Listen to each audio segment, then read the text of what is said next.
Hey guys, tonight we begin with one of ancient Rome's more unusual professions, the orgy planner.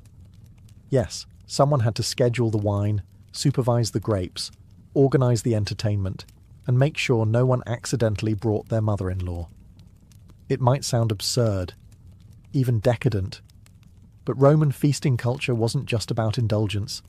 It was about power, status, networking, and, well, quite a bit of nudity. So before you get comfortable, take a moment to like the video and subscribe, but only if you genuinely enjoy what I do here. And let me know in the comments where you're tuning in from and what time it is for you. It's always fascinating to see who's joining us from around the world.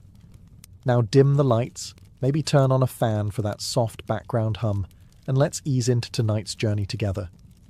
Your eyes open before sunrise, not because you're disciplined, because you're anxious. You're the planner of tonight's elite Roman orgy, which means your brain has already conjured 17 things that could go wrong before breakfast. Your sleeping mat is still warm, your tunic is wrinkled, and someone has already shoved a scroll under your door. It crackles ominously. You unroll it with the grim resolve of a soldier reading his draft notice. It's from your patron's wife, who would like to remind you that last time the rose petals were yellow, not red, and guests noticed. You haven't even touched your barley yet. Outside, Rome is just waking up. But you're already juggling flaming amphorae in your mind. Today's guest list includes senators, artists, philosophers, 2 courtesans who hate each other, and, rumour has it, someone from the imperial family. Of course, no one tells you who.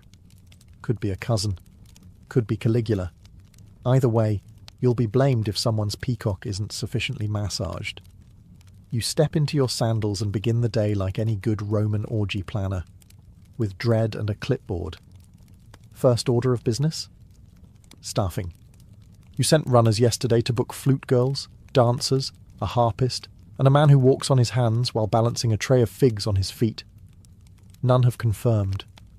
You suspect at least 2 are currently drunk in the Subura. Then there's the food. You've requested oysters, honey-roasted dormice, figs, dates, olives, and several questionable meats from the eastern provinces. Everything must arrive fresh, or at least freshish.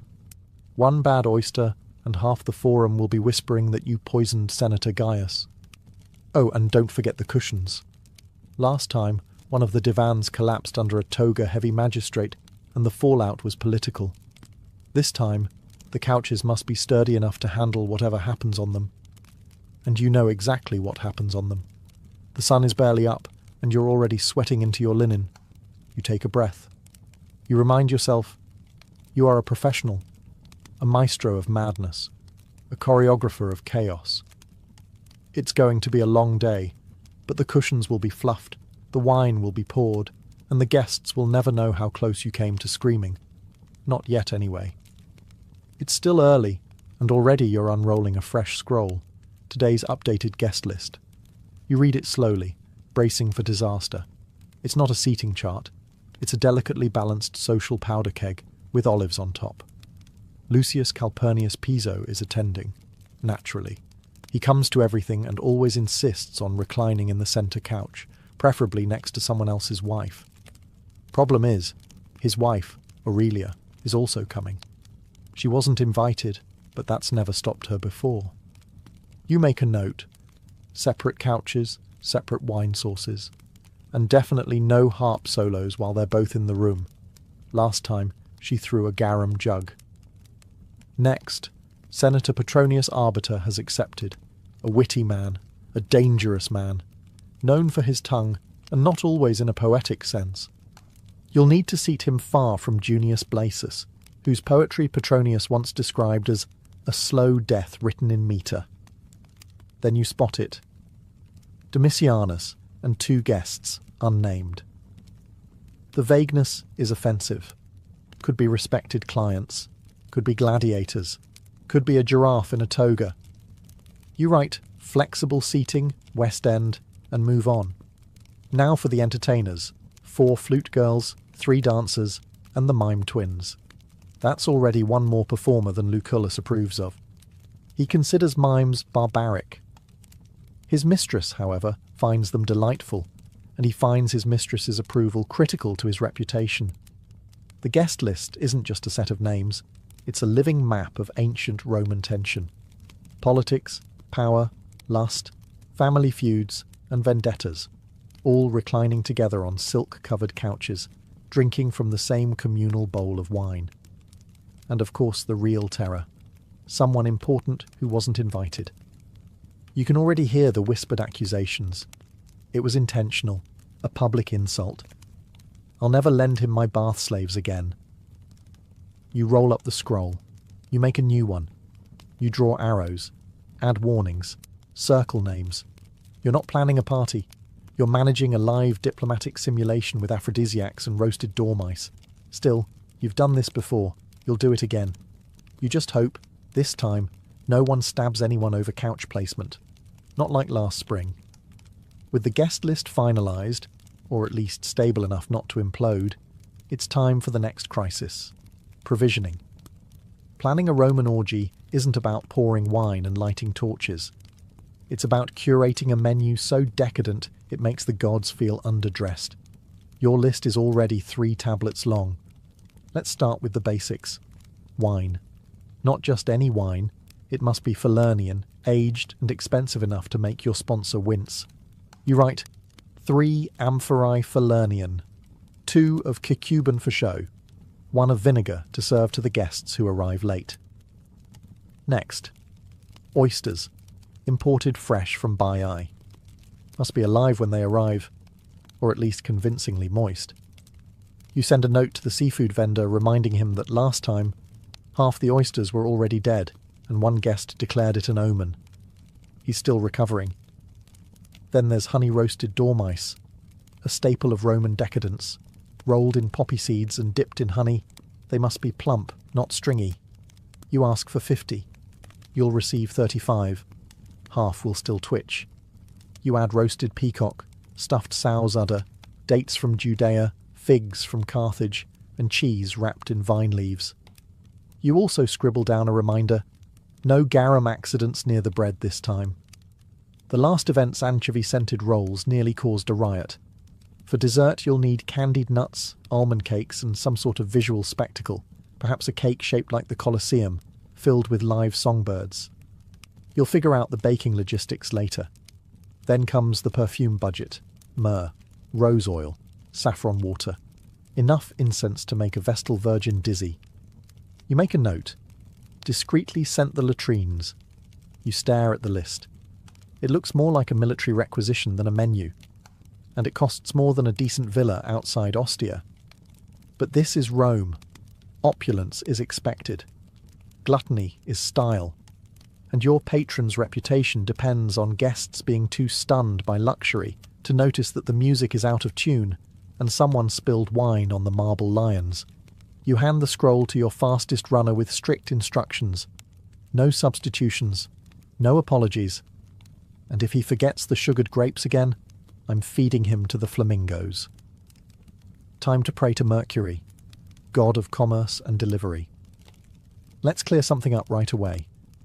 A vomitorium isn't what you think it is. No, Romans didn't build special rooms just to purge mid-feast and make room for more peacock. That's a later myth, probably invented by someone who watched Romans eat and couldn't imagine another explanation. The vomitorium, in reality, refers to the entrance and exit passages in Roman amphitheatres, where crowds spewed out after events. But that doesn't stop modern imaginations from picturing marble-tiled throw-up lounges filled with perfumed nobles and feather fans. That said, Romans did overindulge, and if a guest quietly excused themselves to step out and refresh, no one asked questions. So as an orgy planner, it's your job to make sure the entire venue, from atrium to triclinium to discreet garden alcove, is ready to absorb the consequences of excess, in style. You begin the inspection. The banquet hall floors must gleam. Mosaic tiles, especially the part with Bacchus riding a panther, need a quick polish. You personally remove a grape stem stuck in the grout from last week's gathering. You know your standards. The latrines are cleaned, perfumed, and stocked with fresh sponges on sticks. The lemon-scented vinegar is refreshed.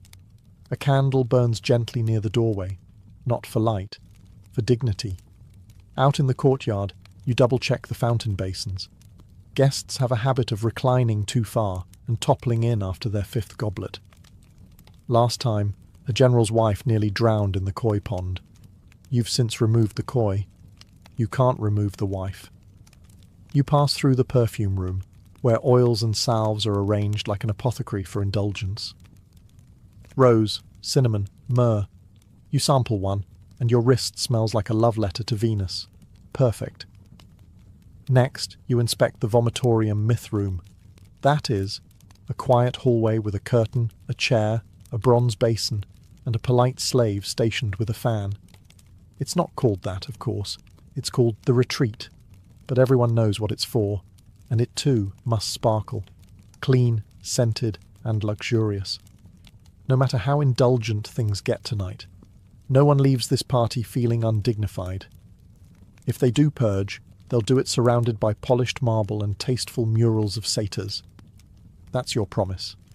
It's mid-morning, and it's time for the most delicate part of your job. Not selecting wines, not managing nobles, but addressing the staff. A Roman feast of this magnitude requires people. Lots of people. And none of them woke up today hoping to be part of another nobleman's indulgent fever dream. You gather the team in the atrium, 23 bodies, each with a role.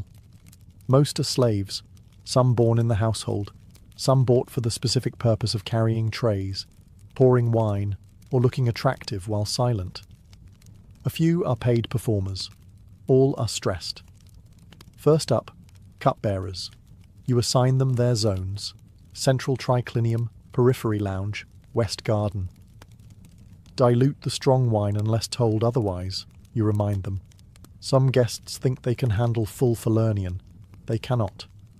Fan bearers are next, a crucial role. Their timing can make or break a guest's comfort. One gust too strong and you've blown out a candle or exposed someone's secrets. One too weak and someone sweats into a silk cushion. Neither is acceptable. Fruit attendants, yes, they're a thing, are instructed to refresh trays constantly, peel grapes only upon request, and discreetly remove any fruit that begins to resemble a raisin.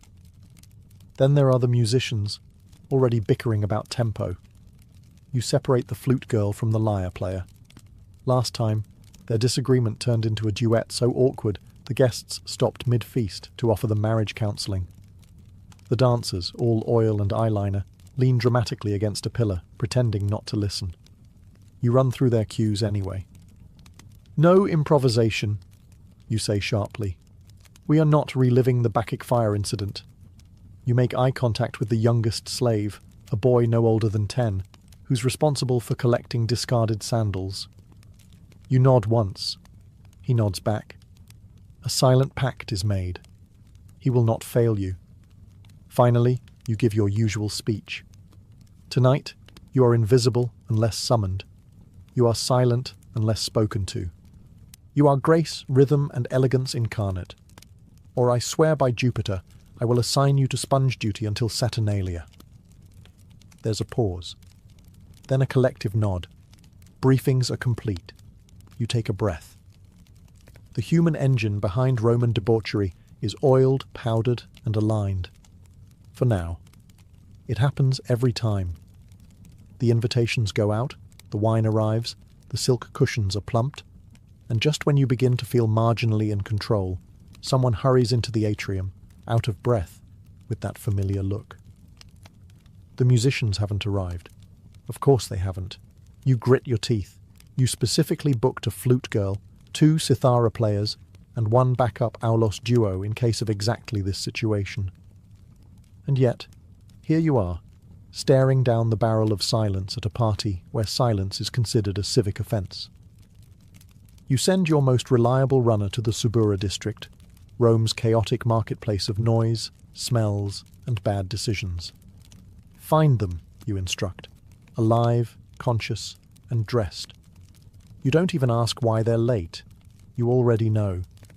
They're either still asleep, too drunk to walk, or tangled in a romantic entanglement that began at last night's Saturnalia rehearsal and never stopped. The dancers are now complaining that without musicians, they can't rehearse.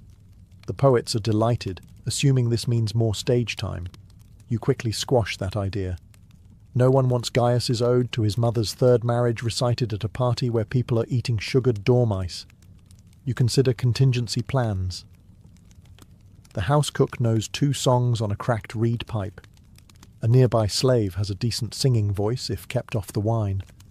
Worst case? You hum in rhythm while someone shakes a jar of lentils. You pray it doesn't come to that. Then, like ghosts emerging from incense, the musicians appear, fashionably dishevelled, vaguely apologetic, and smelling faintly of spikenard and poor decisions. One of the flute girls is missing a sandal. The other looks as though she's had her heart broken by at least 3 senators. Still, they're here. You assign their stations.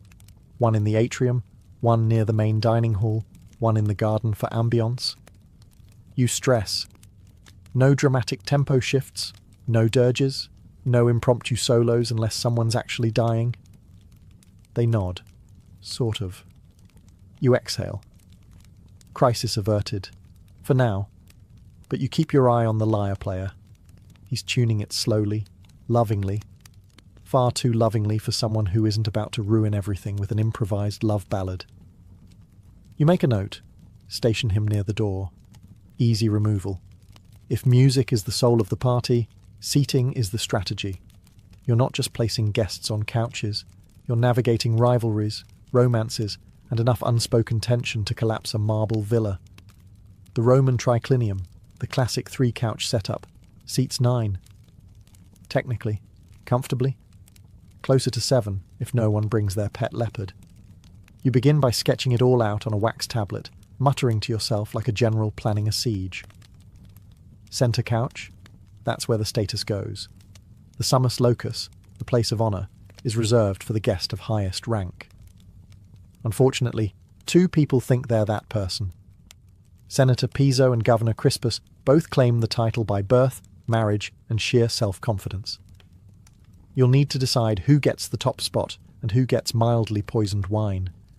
You also need to keep lovers near each other, but not too near, unless they're ex-lovers, in which case they must be divided by an entire bowl of olives and someone charming but very boring in between.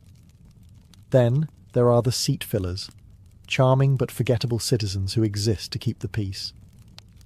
You place a wealthy equestrian next to a dramatic poet to absorb the impact. The equestrian won't understand the poem, and the poet will love the attention. It's a symbiotic arrangement.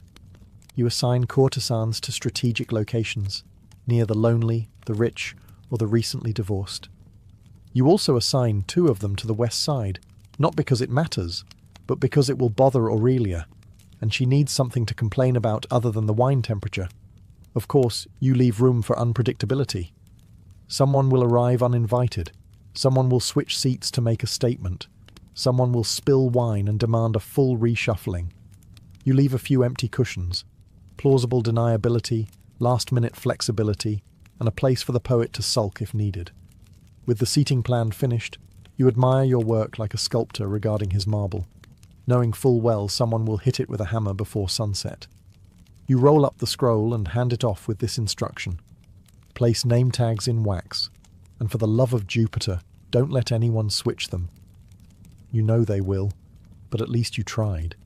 If the orgy is a performance, the kitchen is the backstage arena, and it smells like fire, figs, and utter panic.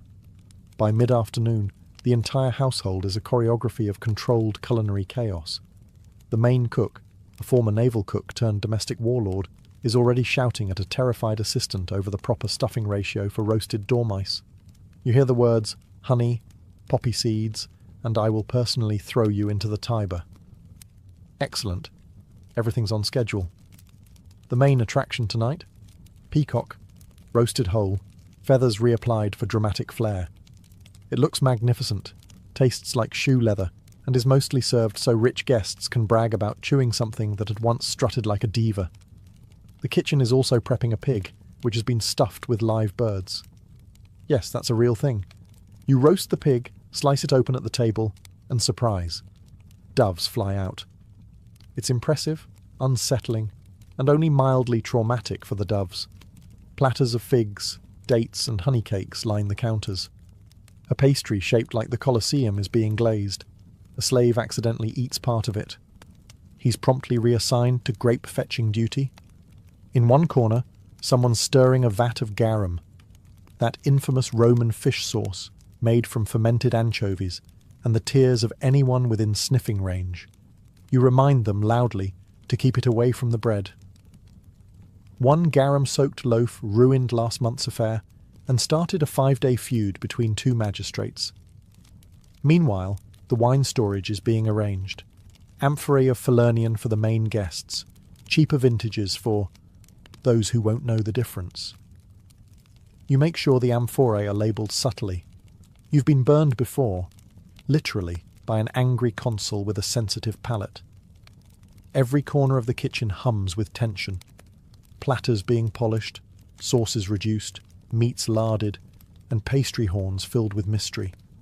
You're everywhere at once, sniffing, tasting, directing. You're not just managing a meal, you're managing an edible spectacle that's expected to impress, intoxicate, and survive being hurled during an argument. As you walk past the oven, the head cook barks, "If anyone drops another dormouse, I'm feeding them to the peacock." You nod. Things are going well. You'd think selecting a scent would be easy, but in ancient Rome, perfume is a statement, and tonight's orgy is no place for amateur olfactory choices. The guests won't just taste and see opulence, they need to smell it. The air must reek of wealth, temptation, and the kind of confidence only achievable by people who bathe in imported rose oil. So you descend into the storage chamber, where tiny alabaster jars line the shelves like sacred relics. Myrrh from Arabia, cinnamon oil from Ceylon, saffron from Cilicia, and an experimental blend called Essence of Nile Lotus, which smells like an expensive pond. You've sniffed everyone. Twice. You begin composing the fragrance strategy like a battle plan. The atrium will smell of citrus and cedarwood, sharp, fresh, a clean opening note. The main triclinium? That's for heavier scents. Myrrh, frankincense, a touch of musk. It should whisper, "You might make a mistake tonight, and that's okay." The private garden alcoves, where secrets will be exchanged and togas will be strategically misplaced, get the seductive blend. Rose, cinnamon, and just enough spikenard to make someone faint if they stand too close. Then there's the perfumed oils for guests' hands and feet. You assign an attendant to warm them slightly. No one wants cold oil. Cold oil is for barbarians. Warm oil is for seduction and good lighting. And yes, you've scented the latrines too. You're not a barbarian either. You instruct your staff, "Don't overscent. We want luxury, not suffocation. If a senator walks in and blames the smell for his nosebleed, we've gone too far." One of the dancers requests a personal scent, something hypnotic.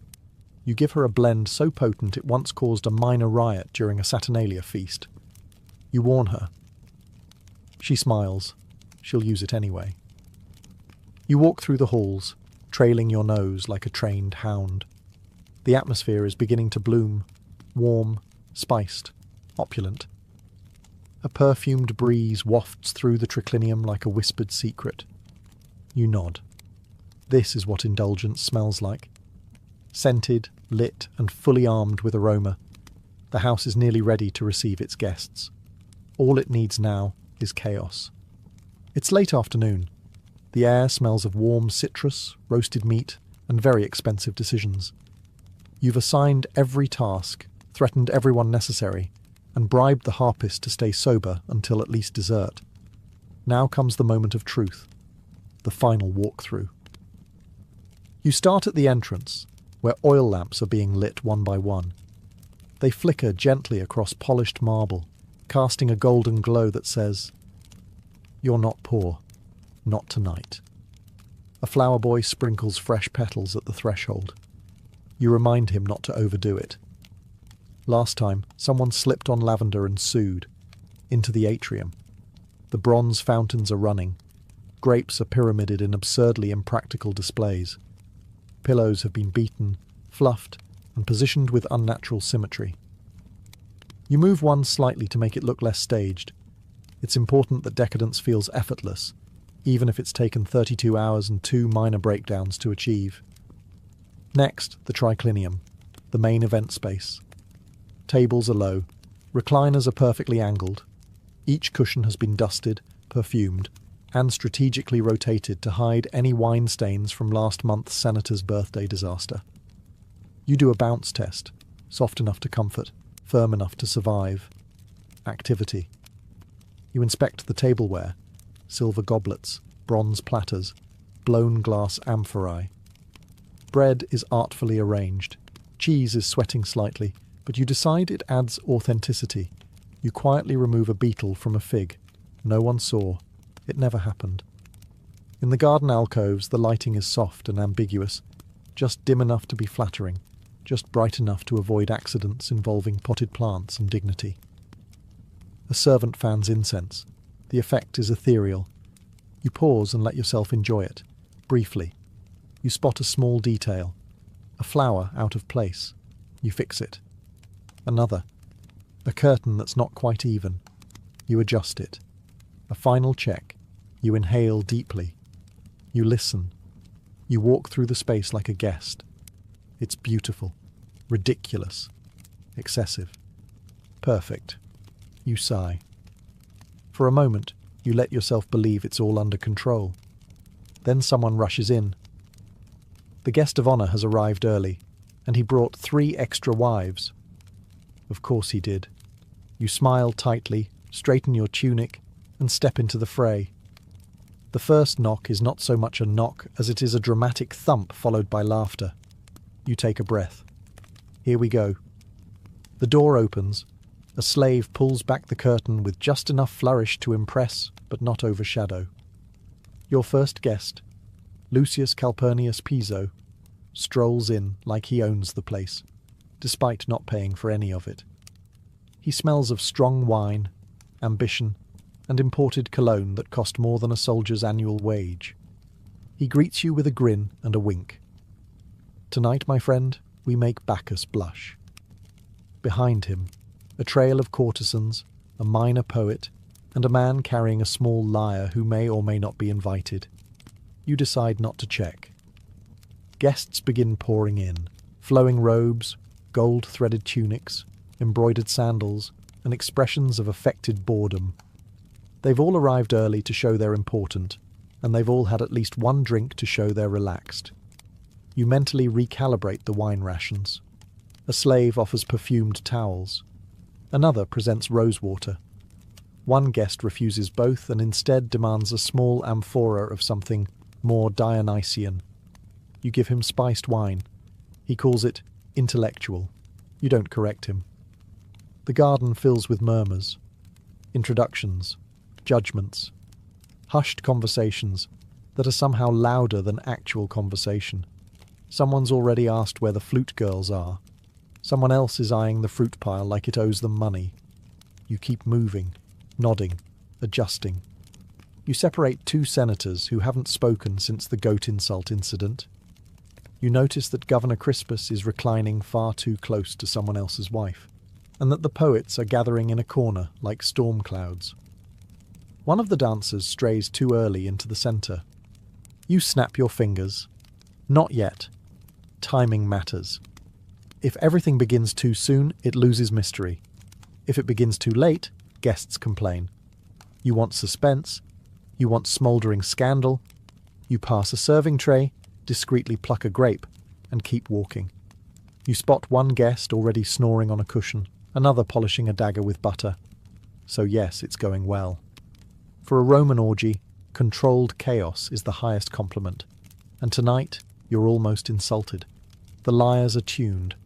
The flute girls are finally sober, or at least balanced, and the dancers are oiling their limbs like they're about to go into battle. You give the nod. The entertainment begins. A hush falls over the triclinium as the first dancer steps forward, golden veils flowing, anklets chiming, eyes fixed somewhere between divine inspiration and complete apathy. She begins to move. It's graceful, hypnotic, and exactly the level of theatrical sensuality that makes elderly senators feel poetic. The flute joins in, slow, spiraling notes that float through the perfumed air like incense. For a brief, beautiful moment, the entire feast slips into rhythm. Chewing slows, conversations hush, even the poet stops trying to recite. But then, of course, something goes off script. A guest demands a reenactment of the myth of Leda and the Swan. Another counters, no, Orpheus in the underworld, with real torches this time. A third suggests something involving naked gladiators, a water jug, and interpretive juggling. You smile politely and assure them it's all part of the plan.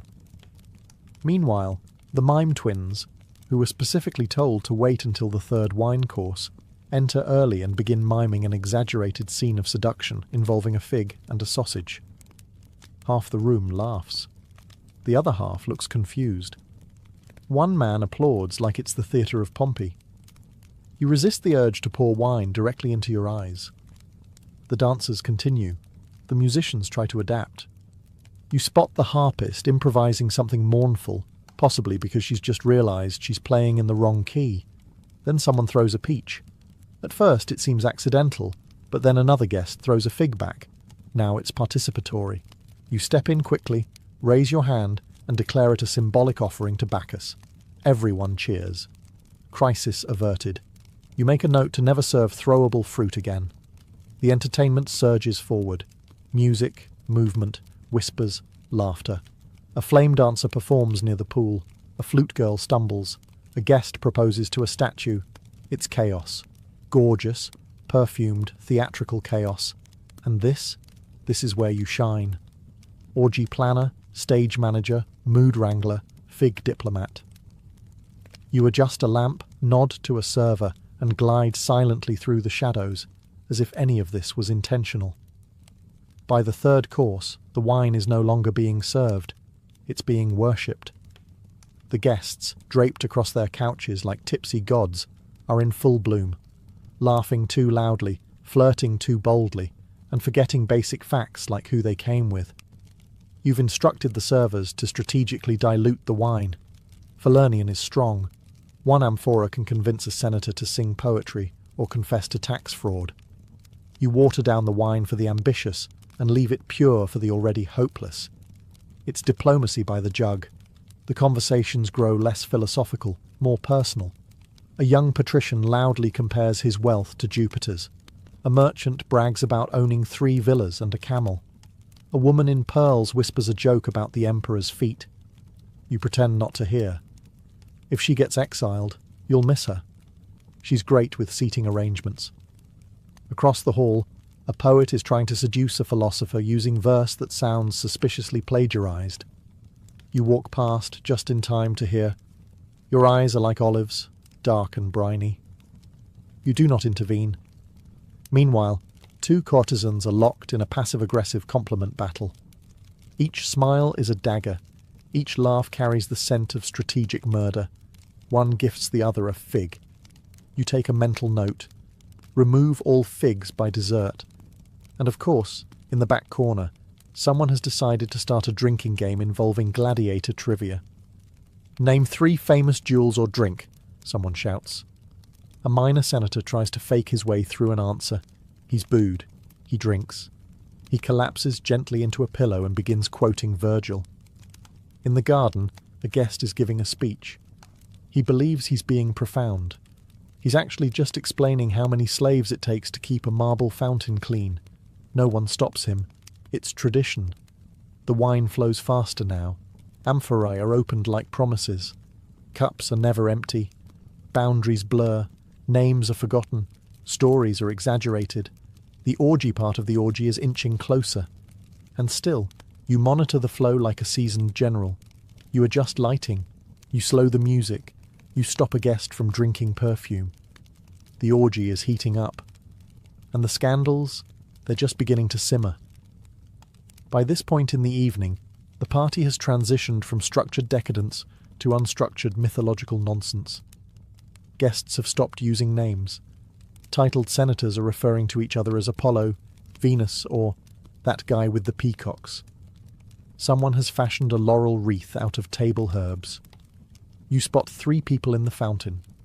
One appears to be trying to baptize the others. You decide not to ask. This is the moment where most hosts would panic. But you? You sip watered wine calmly and begin quiet damage control. The gladiator wrestling reenactment has moved dangerously close to the mosaic of Neptune. You reroute them gently, offering a tray of dates as distraction. It works. They fall for it like toddlers with tattoos. You notice 2 guests missing. You find them under the table, arguing about stoicism while rubbing each other's feet. You cough discreetly. They nod and pretend to be looking for a lost bracelet. In the west alcove, the flute girl has burst into tears. A guest asked if her instrument was tuned, which she interpreted as a metaphor for something else entirely. You send over the backup lyre player and a complimentary handful of pomegranate seeds. She recovers. In the atrium, a very large man is attempting to seduce a marble bust of Venus. He's whispering sweet nothings and slowly feeding it olives. You send a servant to gently turn the bust away to avoid scandal. The man takes it as a challenge and begins reciting love poetry. You allow it. Frankly, it's better than his earlier conversation about grain tariffs. Someone knocks over a torch. You catch it before it hits the tapestry. You do not flinch. You do not sweat. You are the still centre in a storm of satin, grapes, and moral compromise. You walk the room like a high priest of excess, adjusting, smoothing, redirecting, a hand on a shoulder, a look across the room, a raised brow that says, "Don't throw that goblet, Cassius."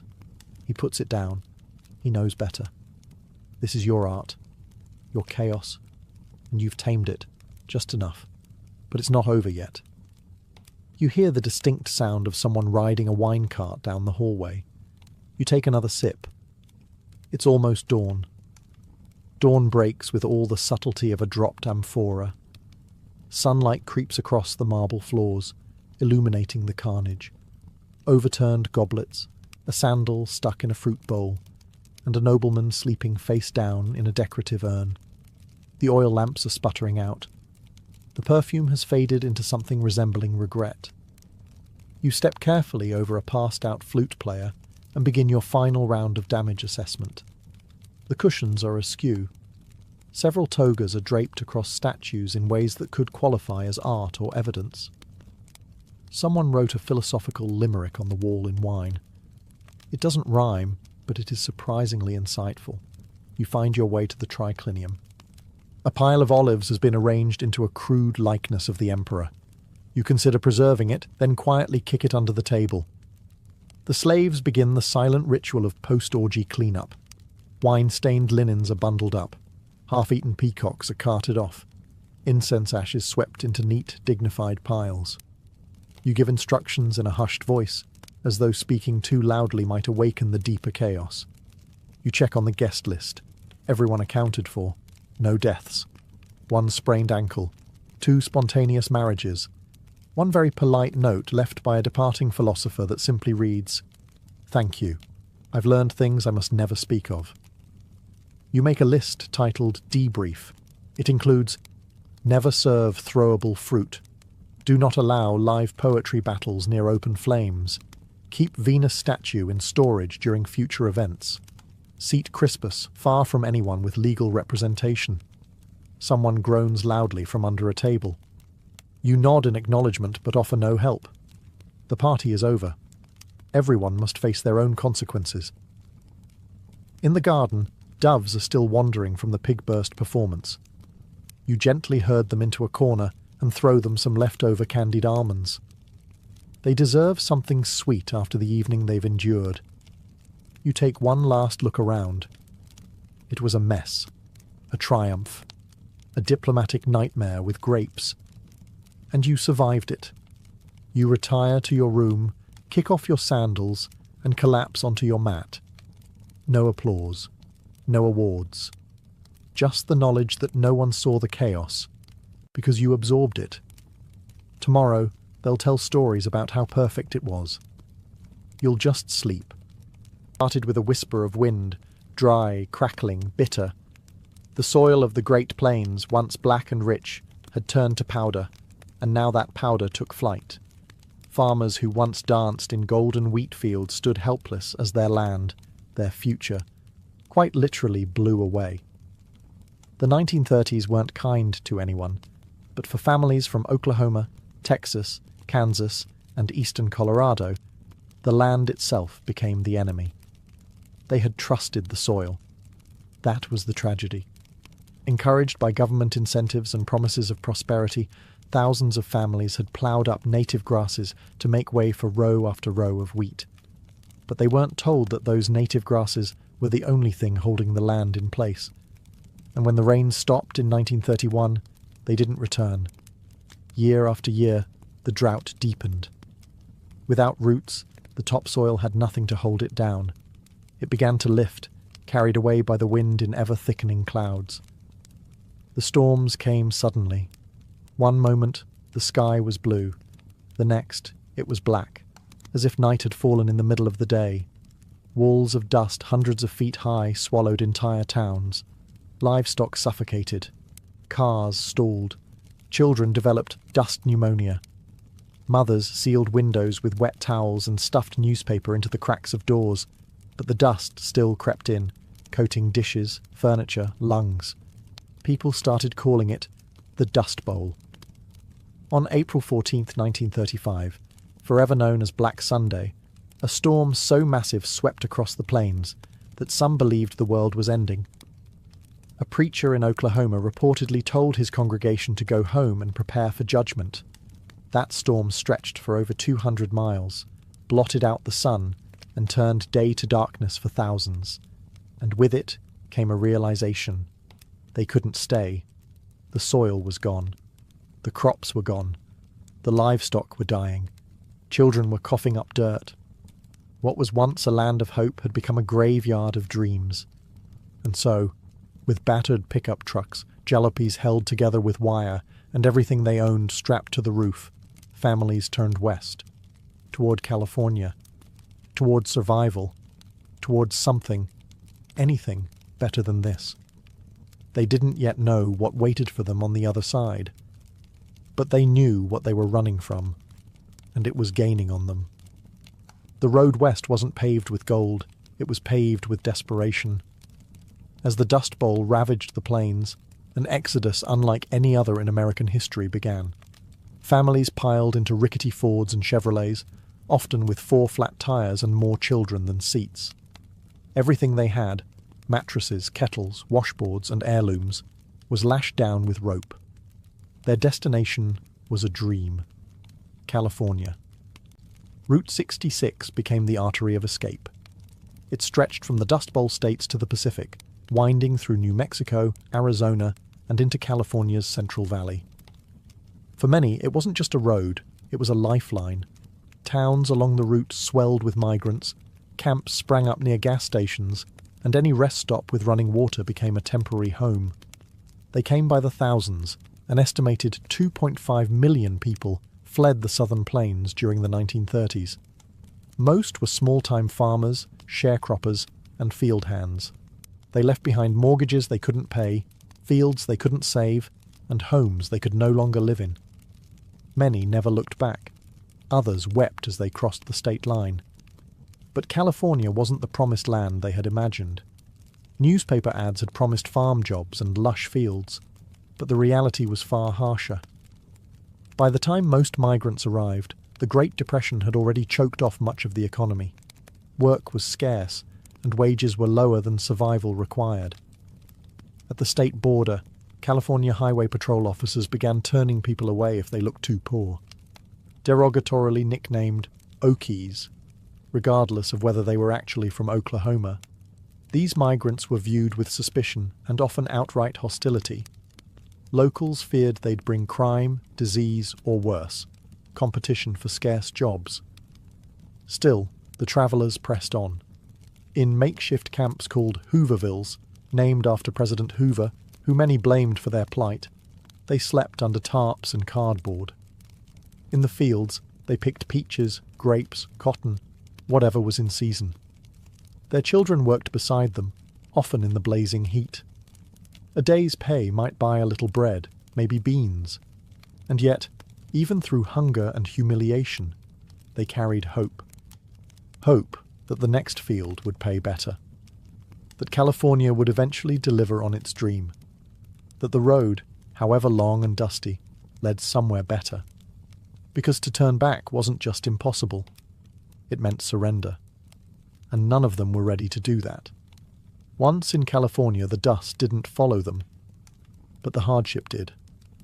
For the thousands of families who arrived seeking a better life, what they found instead were crowded, unsanitary migrant camps and a cold welcome from the locals. Entire communities of tents, shacks, and makeshift huts sprang up on the outskirts of towns and orchards. These were not homes, they were survival zones. Families crammed into shelters made from salvaged wood, tin scraps, cardboard and canvas. There was little privacy. Water came from communal pumps. Toilets were often nothing more than dugout pits, shared by dozens. Illness spread fast. Malnutrition weakened the old and the young. Babies cried for milk. Parents prayed for work. The air might have been cleaner than Oklahoma's, but the mood was still suffocating. Tensions simmered. Local Californians saw the migrants as a threat. They feared that the flood of desperate laborers would undercut wages, and they were right. Growers could now offer pennies for back-breaking field work, knowing that someone, somewhere, would be desperate enough to take it. And so, wages plummeted. Conditions worsened. Exploitation became the norm. Sometimes the migrants' only refuge came from the federal government. The Farm Security Administration, FSA, created a handful of labor camps, like the one in Arvin, California, offering sanitation, medical care, and basic dignity. These government camps were different. Organized, clean, even democratic. Residents elected committees and settled disputes internally. But there weren't enough of them. Most families lived outside this safety net, in the informal, lawless settlements that ringed the agricultural valleys. They were often harassed by police, driven out of towns by angry mobs, or forced to keep moving to avoid detection. Local authorities labelled them vagrants. Some children were denied schooling. Others were too sick, or too busy working in the fields, to attend. And yet inside these camps, a culture of resilience grew. People played guitars around campfires. They told stories. They shared food. They sang. Songs like Hard Travelin' and Do Re Mi gave voice to their pain and their perseverance. These weren't just sad ballads. They were anthems of survival. Because even when life stripped them of land, home and security, they still clung to community. And with community came strength. They were poor, but they were not broken. And slowly, something powerful began to grow amid the hunger: solidarity. For the children of Dust Bowl migrants, childhood was not a time of play. It was a daily exercise in endurance. Their toys were often sticks. Their games played in dirt lots beside roadside camps, and their classrooms were fields of crops. The Great Depression had already strained America's youth, but for these children, poverty came with an extra layer of dust and displacement. They weren't shielded from the struggle. They were part of it. Even young children worked alongside their parents, stooping to pick cotton, grapes, or beans for a few cents a day. Some were as young as 6, their small fingers blistered and raw by the end of each shift. School was a luxury. Constant relocation meant constant interruption. By the time they enrolled in a new school, it was time to move again. And if they made it to school at all, they were often unwelcome. Labelled Okie kids, they were mocked by peers and sometimes even by teachers. Their clothing, patched, sun-bleached, and often shared between siblings, marked them instantly. Their accents, their dust-bitten skin, their silence born of hunger, they all set them apart. Some schools refused to enroll them altogether. Others required them to clean toilets before attending class. Yet amid the adversity, these children developed an uncommon grit. They learned to care for younger siblings while their parents worked. They carried jugs of water to the fields, fixed broken shoes with scraps of rubber, and helped stretch meals made of beans, cornmeal, and lard. Despite the odds, there were small triumphs. Relief agencies occasionally provided books, soap, and even makeshift schools. In the rare government camps with stability, children could laugh, read, and learn, if only for a little while. It wasn't much, but for a child who had lived through dust storms, hunger, and homelessness, it was a start. Some grew up to remember these years, not just as ones of deprivation, but of togetherness. Families, though poor, were tightly knit. Storytelling, music, and shared chores created bonds that lasted lifetimes. The children might not have had toys or birthdays or summer vacations, but they had one another. And as they grew, many carried that resilience into adulthood, becoming the first in their families to find stable jobs, finish high school, or join the military in the coming war. They were children of dust, yes, but also children of determination. As the Dust Bowl migrants toiled in California's fields and camps, their stories didn't vanish. They transformed into song. Music became both a comfort and a weapon, a way to preserve dignity and protest injustice when words alone weren't enough. In the rhythm of guitar strings and the verses of folk ballads, the pain, pride, and perseverance of the migrants came alive. Nowhere was this more visible than in the music of Woody Guthrie. A native Oklahoman himself, Guthrie became the voice of the displaced. He travelled alongside migrants, slept in the same camps, and picked in the same fields. What he saw, he sang. His songs weren't abstract. They named real places, real struggles, real heartbreak. Do Re Mi, for example, warned hopeful migrants that California wasn't the paradise they had imagined. California is a Garden of Eden, a paradise to live in or see, but believe it or not, you won't find it so hot, if you ain't got the do-re-mi. Guthrie's songs echoed through dusty camps, played on battered guitars, harmonicas, or simply sung aloud. They were passed from tent to tent, worker to worker. These weren't just melodies, they were oral history. They reminded listeners they weren't alone. They turned shared pain into collective strength. But Guthrie wasn't the only one. Across the camps, migrants created their own songs about lost farms, cruel foremen, the long road west, or hopes for a better tomorrow. These songs told the truth when newspapers didn't, when politicians wouldn't. They spoke of exploitation, hunger, police harassment, and broken dreams, but also of love, faith, and resistance. This music influenced the rising American folk scene and became part of a larger cultural shift. It exposed listeners beyond California to the harsh reality of life for Dust Bowl refugees. It built empathy. It planted seeds of activism.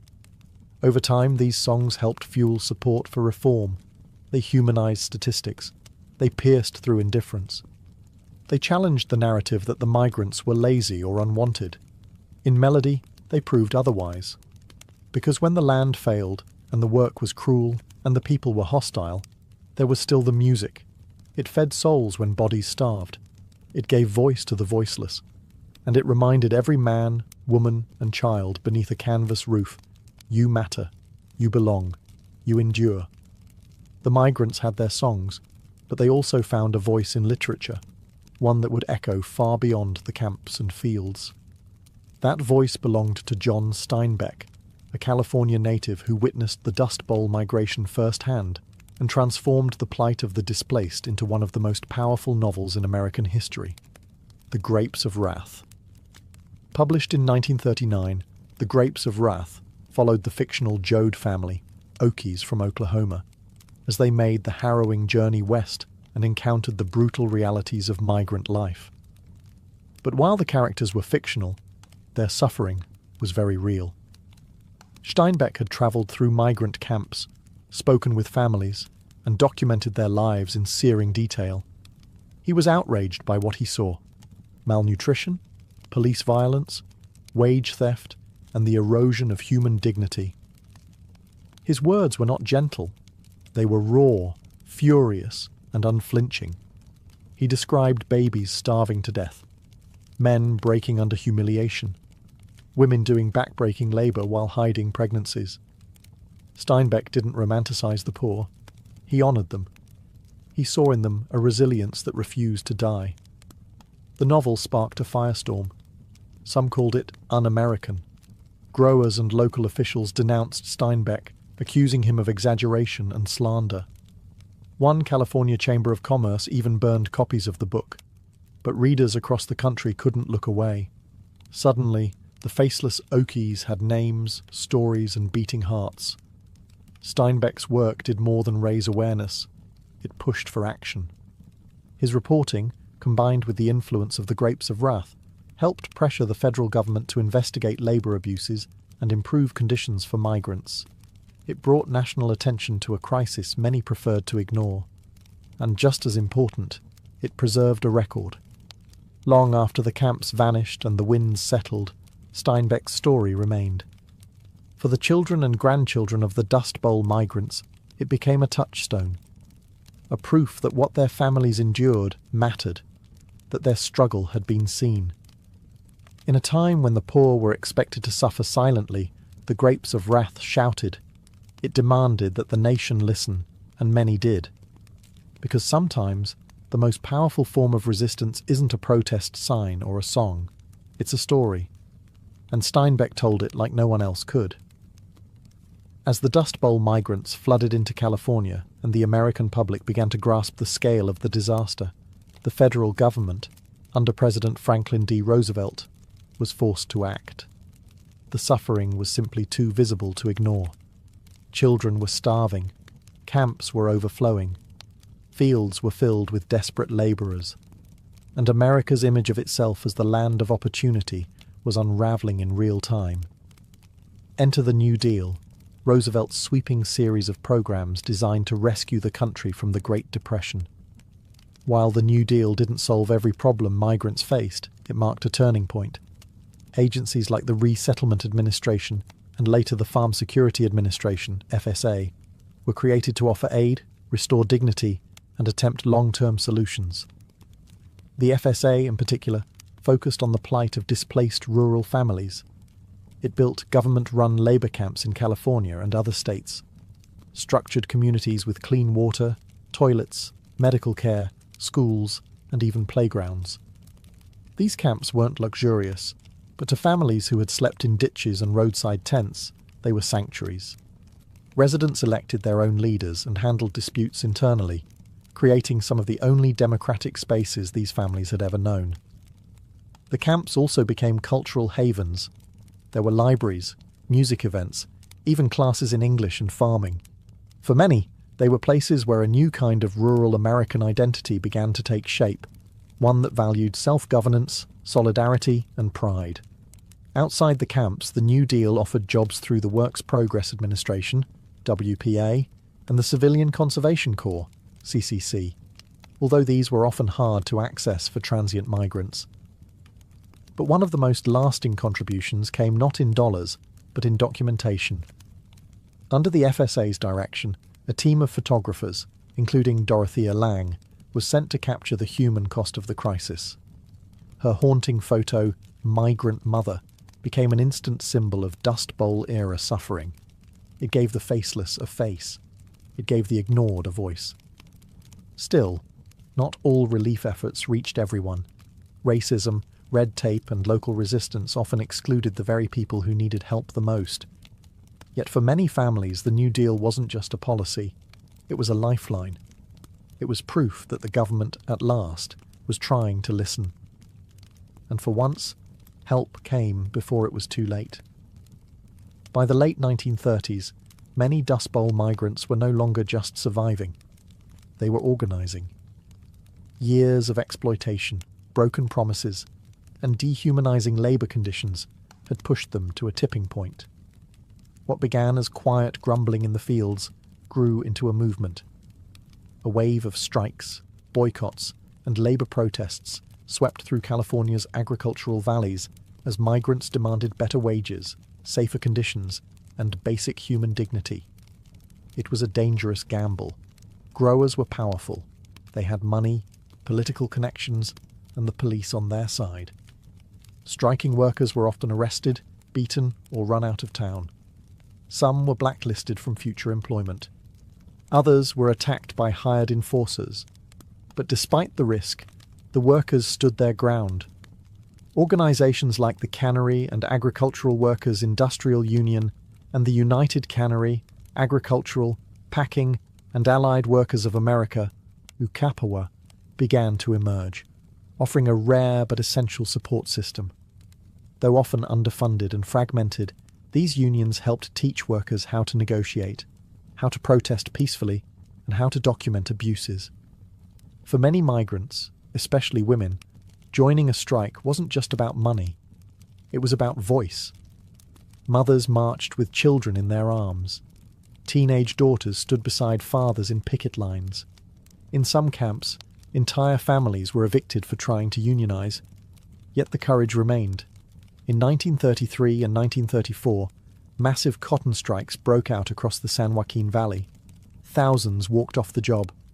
While growers tried to break the momentum with intimidation and violence, the strike gained national attention, and after long weeks of protest, workers won a modest pay increase, proof that resistance could work. Journalists and writers documented these uprisings. Photographers captured images of tired but defiant picketers.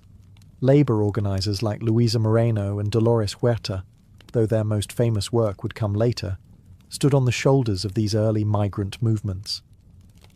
The Dust Bowl refugees weren't just poor, desperate people. They were political actors, survivors, fighters. Even as their accents marked them as outsiders and their clothes betrayed their poverty, they refused to be silenced. They were no longer just victims of weather and economics. They were now shaping the narrative. In standing up for themselves, they began to change not just their own lives, but the future of labour in America. And their fight was just beginning. By the early 1940s, the worst of the Dust Bowl had passed. Rain finally returned to the plains. The economy, bolstered by the demands of World War II, began to recover. Many migrant families who had once wandered from field to field found permanent homes, steady work, and a fragile sense of normalcy. But the migration had already left a deep, irreversible mark on American society, culturally, politically, and emotionally. The children who once picked fruit under a blazing sun grew up to serve in the military, attend college through the GI Bill, and raise families of their own. Some became farmers again, this time with greater respect for conservation and the land. Others moved to cities like Los Angeles and Bakersfield, laying the foundation for working-class neighborhoods that still exist today. Culturally, the Dust Bowl migration reshaped California. Once seen as outsiders, Okies gradually became part of the fabric of the state. Their music, language, and values blended with local traditions, giving rise to new genres, like the Bakersfield sound in country music, made famous by artists like Merle Haggard, himself the son of migrants. The pain and pride of those years never vanished. They just found new ways to speak. In literature, The Grapes of Wrath became a permanent fixture on American bookshelves, a reminder of both the nation's cruelty and its capacity for compassion. In politics, the Dust Bowl era helped fuel the labor rights movement, land conservation efforts, and broader awareness of the need for a social safety net. The lessons weren't just historical, they were environmental. The Dust Bowl taught America the danger of abusing the land. Soil conservation districts were established, farming techniques were reformed, and ecological stewardship became a national conversation. The wounds left by reckless agriculture were deep, but not forgotten.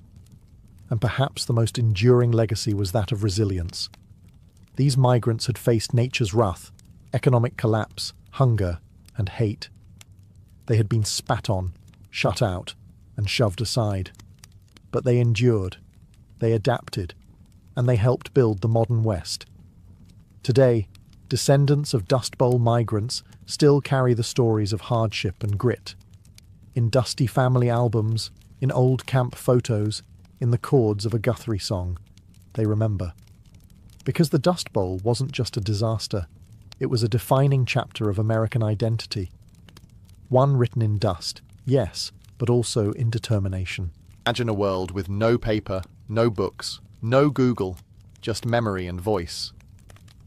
That was the reality for nearly all human societies for most of our existence.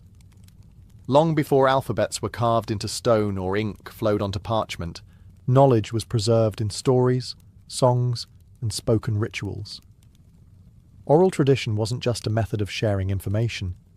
It was the primary engine of civilization itself. In these societies, memory was a sacred duty. Stories weren't told for entertainment alone.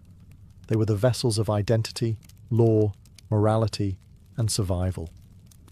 Elders passed on creation myths, ancestral lineages, laws, customs, and taboos. Farmers learned planting cycles from seasonal chants. Hunters remembered terrain through rhythmic recitations. Parents taught children life lessons through fables and parables. Everything essential, who we are, where we come from, how to live, was carried in the voice. Because there was no written backup, accuracy mattered. Oral cultures developed sophisticated memory techniques to preserve knowledge. Rhythm, rhyme, meter, repetition. These weren't stylistic choices. They were mnemonic devices. Stories had structure for a reason. Chants and epics were designed to be unforgettable, and they had to be. In a world where the past lived only in minds and mouths, forgetting wasn't just a lapse, it was a cultural crisis. But oral tradition was never static. It was flexible, responsive. Each retelling carried a pulse of the present. A storyteller might adjust a tale for a new audience, or shift emphasis depending on context. This made oral knowledge both enduring and adaptable, a living, breathing archive. It wasn't stored on dusty shelves. It walked, talked, danced, and sang. Storytellers themselves held immense social power. In many cultures they were revered. They weren't just performers. They were memory keepers, truth bearers. In some places, they were spiritual guides or political advisors. In others, they held the sole responsibility for preserving centuries of wisdom. Losing a master storyteller could mean losing a nation's history. In the absence of written words, societies didn't descend into ignorance. They found other ways to thrive. Oral tradition ensured continuity across generations. It stitched time together. It connected the dead to the living, the individual to the community, the past to the future. And in many corners of the world, it still does. In the heart of West Africa, history walks and talks. It sings. It remembers. It lives in the voice of the griot, a figure who is at once historian, storyteller, musician, genealogist, diplomat, and spiritual guide. In societies stretching from Mali to Senegal to Guinea, griots have preserved centuries of memory without ever writing a single word. The role of the griot isn't just cultural, it's essential. For the Mande peoples and others, griots are keepers of oral archives, entrusted with the collective knowledge of clans, lineages, and empires. They know who married whom, who fought which war, what treaties were signed, and what legends lie behind every village name. A griot can recount a genealogy that spans dozens of generations, recited without hesitation. This isn't casual storytelling. Griots undergo years, sometimes decades, of intense apprenticeship. From a young age, they are trained to memorize thousands of lines of verse, master complex melodies on traditional instruments like the kora, and understand the historical, political, and spiritual weight behind each word. Knowledge is passed down orally, from master to apprentice, generation to generation. Griots often serve at royal courts, advising kings and chiefs. When a ruler makes a major decision, whether to go to war, marry into a rival clan, or forge an alliance, it's the griot who offers historical precedent, reminding leaders of past mistakes or ancient promises. In this sense, griots are not only entertainers but moral anchors. Their role helps ensure continuity, legitimacy, and wisdom in leadership. Even today, in the digital age, griots remain influential. They perform at weddings, funerals, naming ceremonies, and national events. Their stories remind communities of who they are and what they've overcome. Griots hold power through voice, an ability to preserve unity and identity across centuries of change. When colonialism threatened to erase African history by disregarding oral sources, griots stood as a living rebuke. They proved that memory could endure outside of paper, and that oral tradition was not primitive, but profound. In fact, much of what we know today about empires like Mali or Songhai comes not from colonial records, but from griots who never stopped singing. They are walking libraries, living time machines, and without them, vast stretches of African history would have vanished. Thousands of years before compasses or GPS, the peoples of the Pacific Ocean were already master navigators. From tiny canoes, they charted one of the largest expanses of water on Earth, sailing from island to island across thousands of miles. They had no maps, no written instructions. Instead, they had oral tradition, a deep, embodied knowledge passed from one generation to the next, preserved not in books, but in the blood and bones of memory. At the heart of this tradition were the wayfinders, highly trained navigators who used the stars, ocean swells, cloud formations, bird flight patterns, and even the colour of the water to find their way.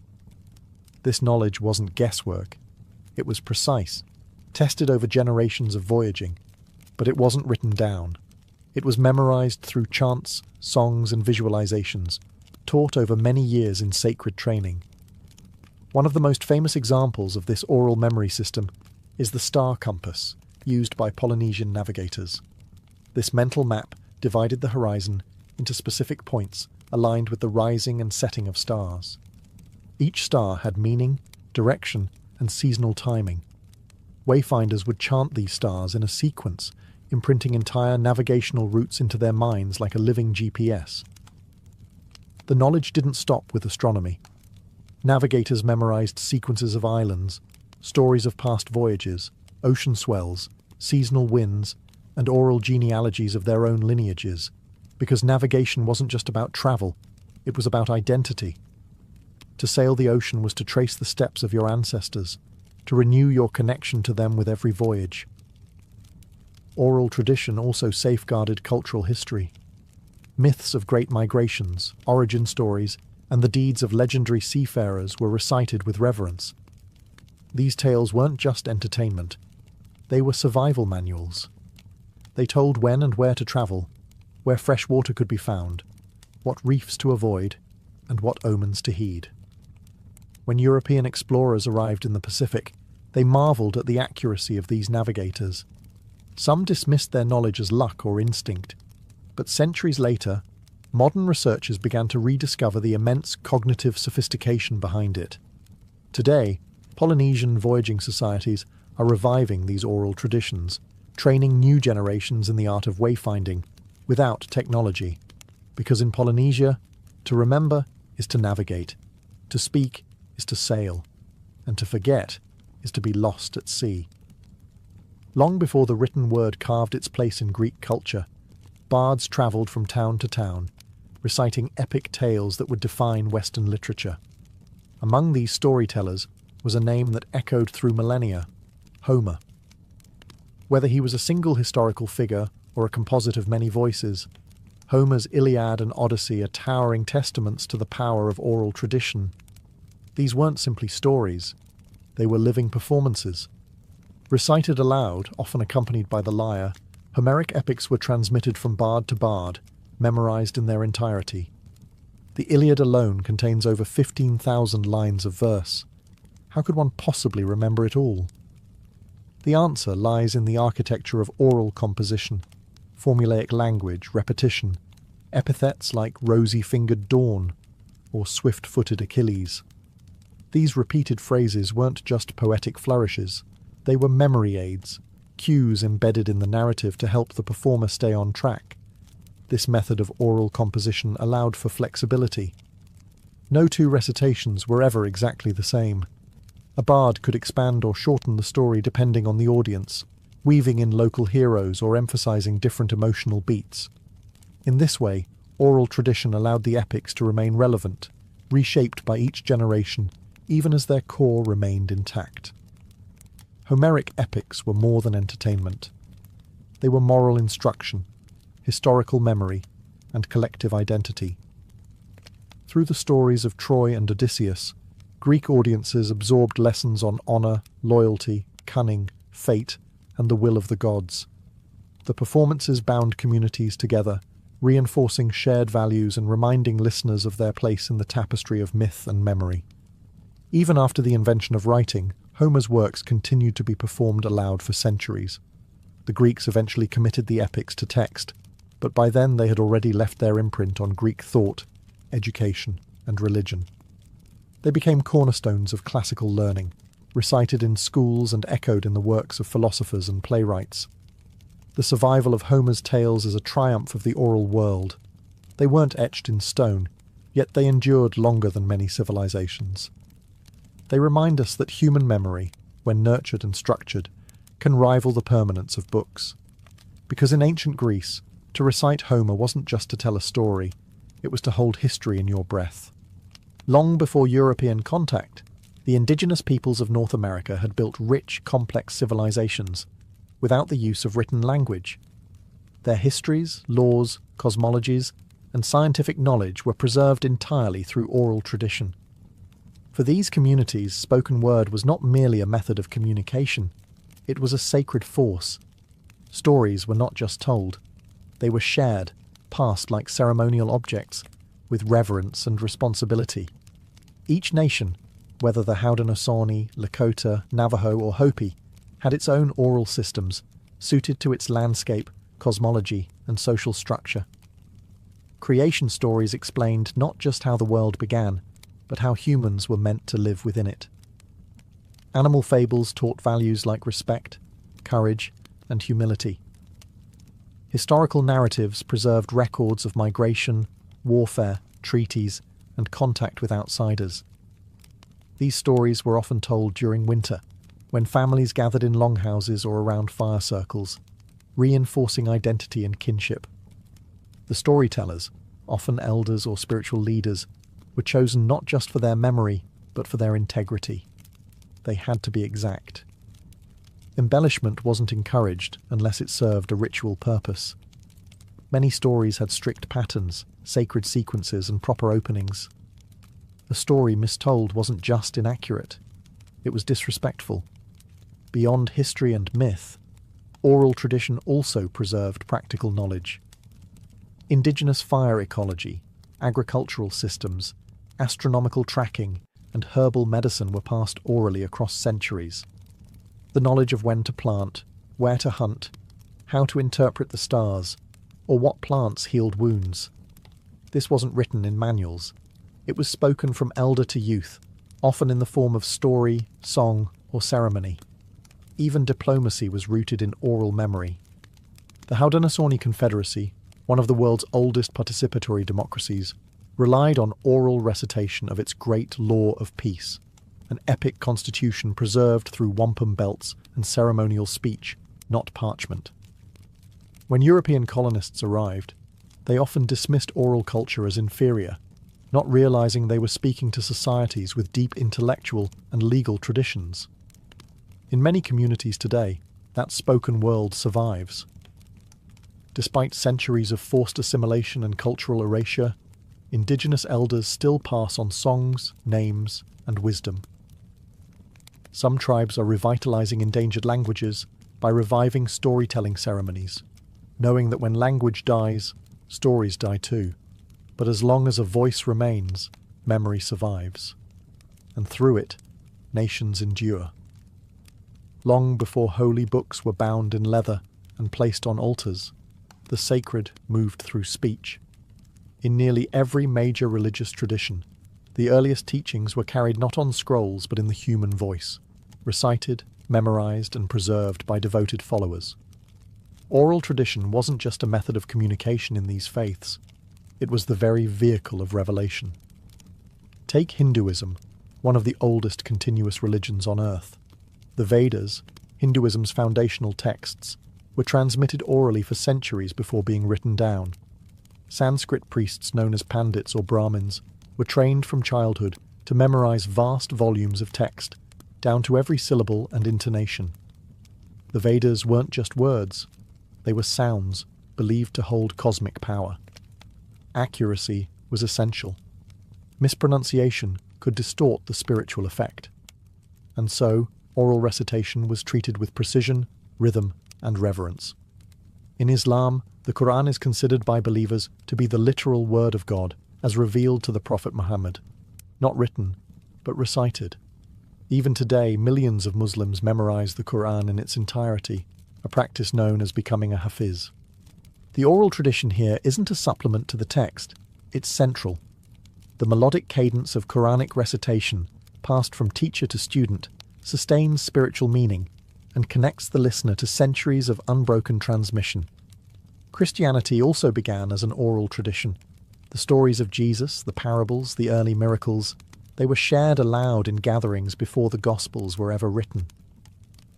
Early Christian preachers travelled from village to village, speaking to crowds, debating, converting.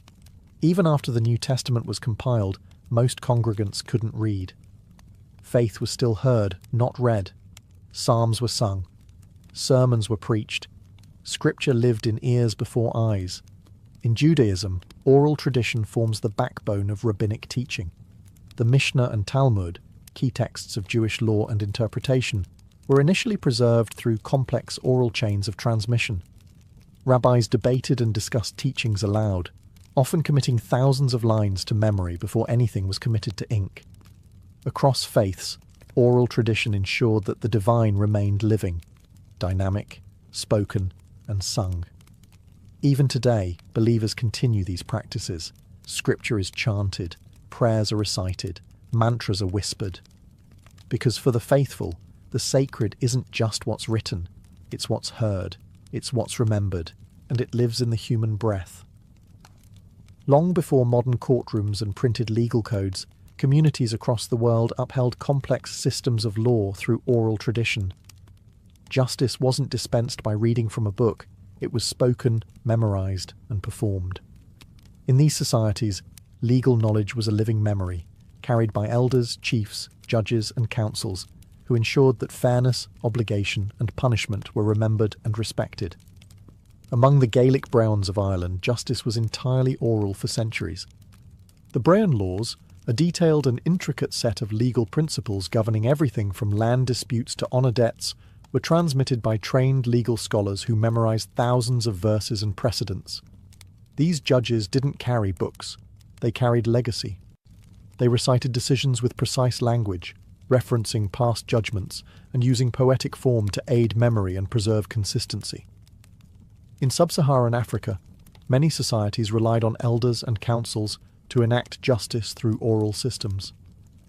In the Igbo, Zulu, or Ashanti traditions, legal matters were resolved in public gatherings, where testimony was spoken, witnesses recounted events, and judgments were issued through consensus.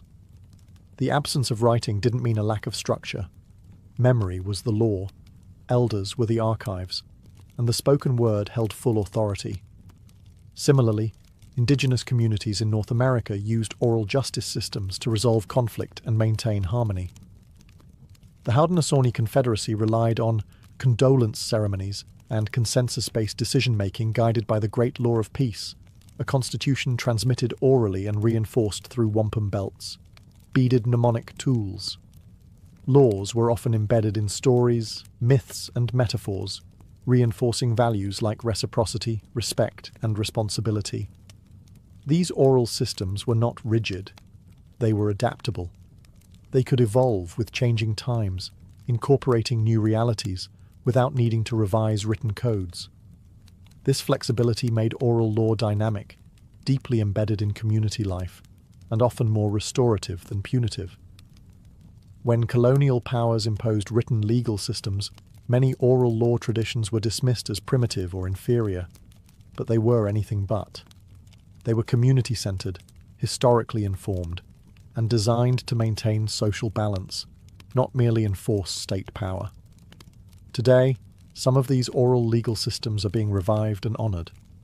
In places like New Zealand and Canada, traditional justice models are being integrated into formal systems, not because they're quaint, but because they work. Because in oral law, justice isn't something you read.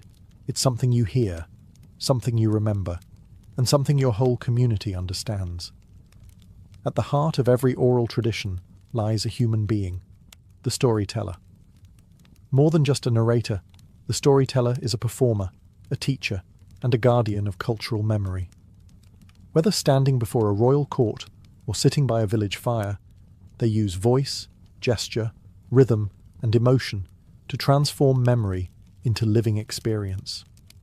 In oral societies, storytelling isn't just an act, it's an art form with structure, training, and purpose.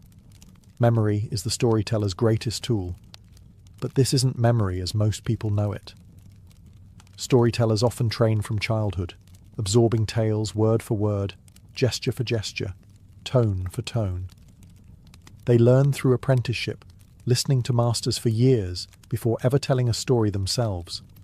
Precision matters. The wrong detail can twist a sacred myth or misrepresent a lineage. And yet, flexibility is also part of the craft. A master storyteller knows how to adjust timing, tone, or content to suit different audiences, moments, or emotional atmospheres. Across cultures, performance is central. In Japan, rakugo performers sit on stage with only a fan and a cloth, bringing entire casts of characters to life through changes in pitch, facial expression, and timing.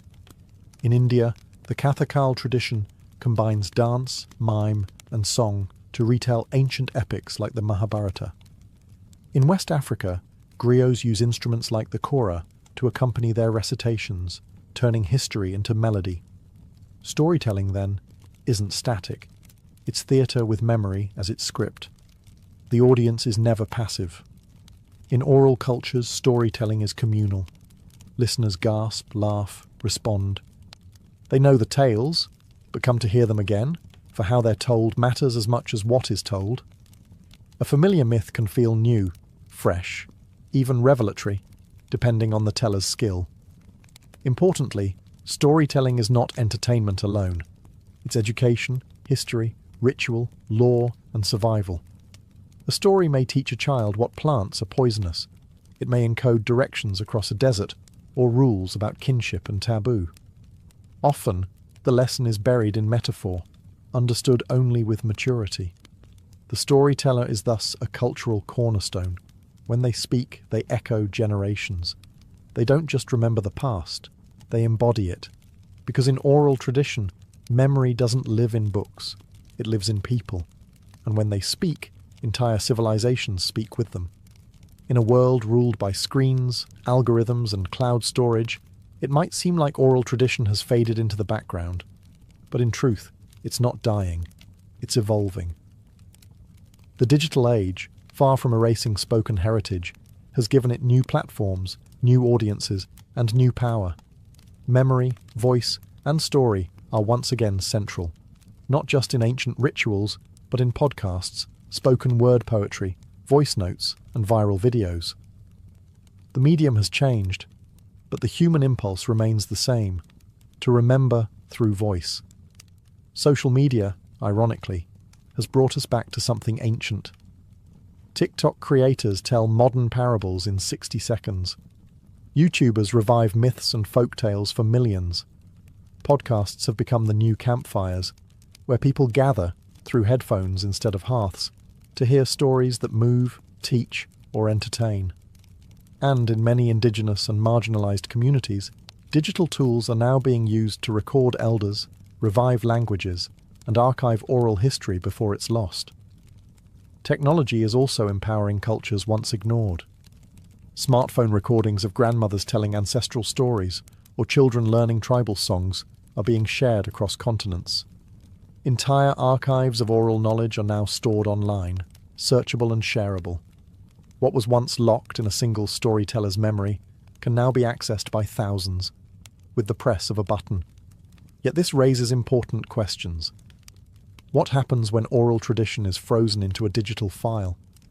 Can a recorded story carry the same energy, nuance, or spiritual weight as a live performance?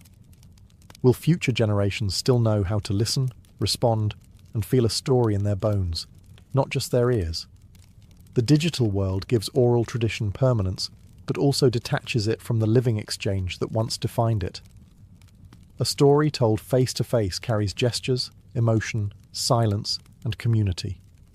It is shaped by the mood of the room, the age of the listener, the time of night. Can a story still breathe in a digital archive? The answer may lie in balance. Oral tradition doesn't have to vanish in the face of modernity. It can blend with it.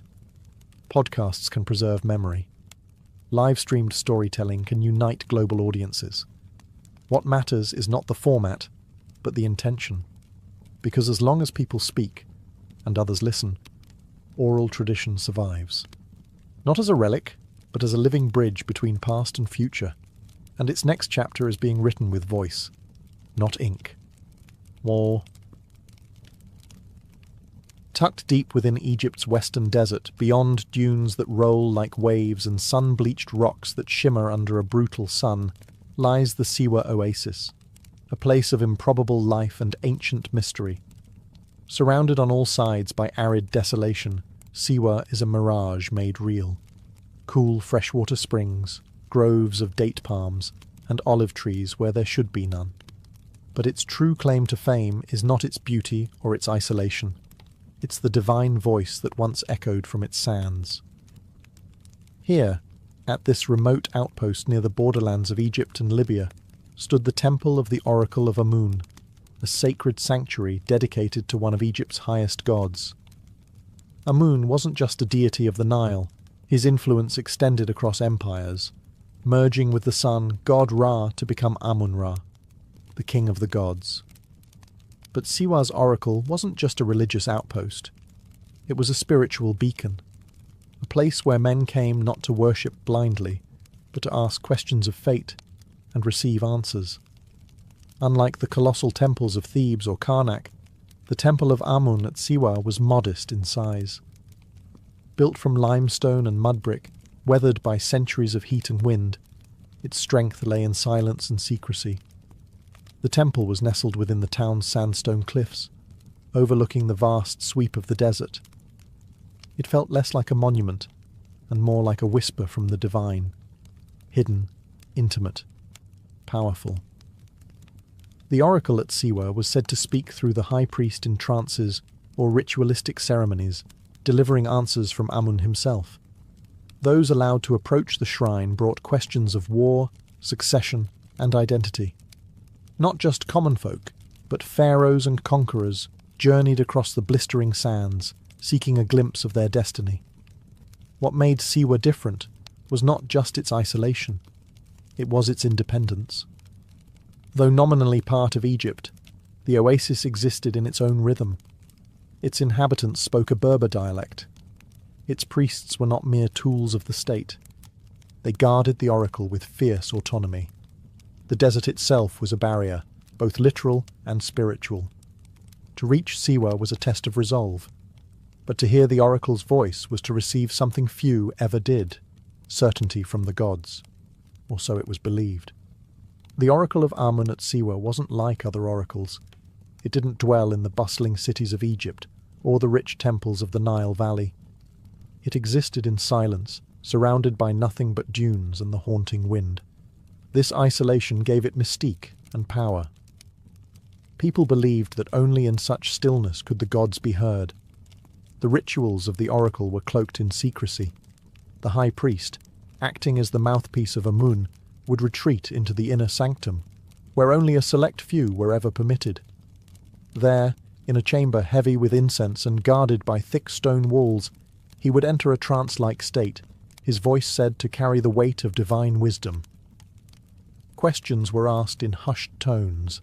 Answers, once delivered, were obeyed without challenge. The answers themselves were often cryptic, cloaked in ambiguity, yet full of meaning. Like the Greek oracle at Delphi, the oracle of Siwa rarely spoke in direct terms. Its power lay in suggestion, in offering direction without dictating fate. But unlike Delphi, the Siwan oracle was also deeply intertwined with Egyptian religious cosmology. It wasn't merely a seer. It was a channel of a god who was also king.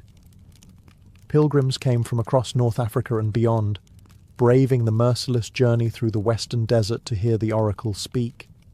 Merchants, generals, tribal leaders, and even kings arrived with offerings, oil, incense, gold, hoping for divine insight into the most difficult choices of their lives.